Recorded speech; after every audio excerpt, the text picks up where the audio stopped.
Nah ternyata kita mesti catat dalam hati kita, ternyata Bapa di surga yang dicari sama dia adalah penyembahnya, bukan penyembahan. Karena banyak banget orang percaya dari dulu sampai hari ini, mereka rajin memberikan penyembahan, tapi hati mereka jauh dari Tuhan. Makanya yang dicari sama Tuhan sekali lagi adalah pribadi lepas pribadinya. Penyembahnya, bukan penyembahan. Nah, tapi siang hari ini yang saya mau bahas buat saudara-saudara di JCC ini, bukan soal penyembah atau penyembahan. Yang saya mau bahas buat saudara adalah kalimat pertama Yesus di ayat 23. Coba lihat sekali lagi. Tetapi saatnya akan datang dan sudah tiba sekarang. Stop sampai di situ. Kalimat ini yang saya mau bahas buat saudara.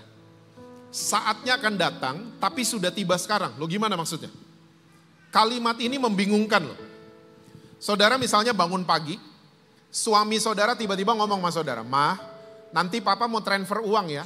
Tapi sekarang uangnya udah ada di rekeningnya mama." Sayang udah bangun belum? Nah ternyata nada yang sama keluar dari mulut Yesus. Saatnya akan datang tapi sudah tiba sekarang. Loh gimana maksudnya? Pertanyaannya, apakah Yesus salah ngomong? Tidak. Apakah Yesus grogi karena depannya ada wanita cantik? Tidak. Apakah Yesus kepleset lidahnya? Tidak. Ternyata dari kalimat ini saya dapatkan ada 3 waktu yang terjadi antara Tuhan dan kita sebagai manusia. Kita akan membahas ini bersama-sama. Ya, fasten your seatbelt. Yang pertama, namanya adalah waktunya Tuhan yang kekal. Siapa yang percaya di tempat ini Allah kita adalah Allah yang kekal? Katakan amin dulu. Waktunya Tuhan itu kekal. Dia ada di masa lalu, dia ada di masa sekarang kita, dan dia ada di masa depan kita. Makanya Yohanes di kitab Wahyu mengatakan dia Alfa dan Omega, yang awal dan yang akhir. Dan apa saja yang berhubungan sama Tuhan itu kekal sifatnya. Firman Tuhan, ini kekal firman Tuhan. Kita kalau ngomong bahasa Inggris, kalimat pertama yang keluar dari mulut kita itu disebutnya present tense.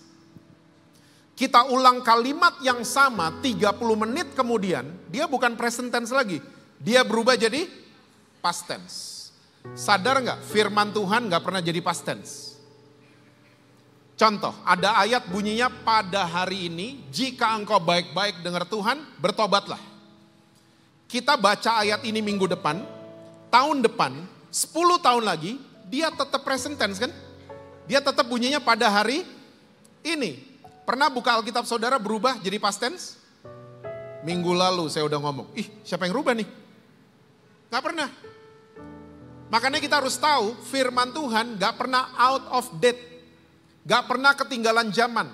Justru dia memberikan up to date buat para pembacanya sampai hari ini. Ya, mau rambutnya pakai minyak kek, mau rambutnya berdiri-berdiri, mau pakai celana bahan, jeansnya robek-robek, dia gak pernah ketinggalan zaman. Justru dia memberikan up to date buat para pembacanya sampai hari ini. Karena apa?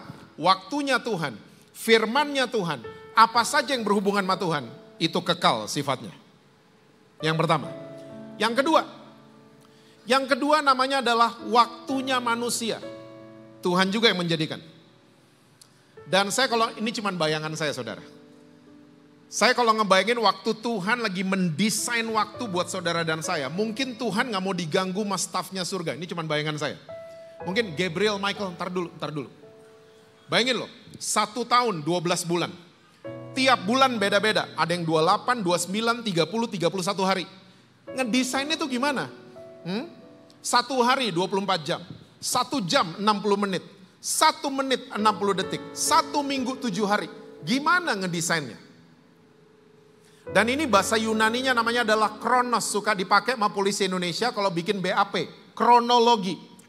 Oke? Nah ternyata semua manusia jatahnya sama. 1 hari 24. Gak ada satu manusia pun yang punya kuasa pakai 22, 2 jam masukin kantong pakai buat besok. Gak ada yang punya kuasa seperti itu. Semua jatahnya sama. Di belahan bumi manapun sama semuanya. Chicago, Cikokol, California, Kalideres. Sama semuanya. 1 hari 24 jam.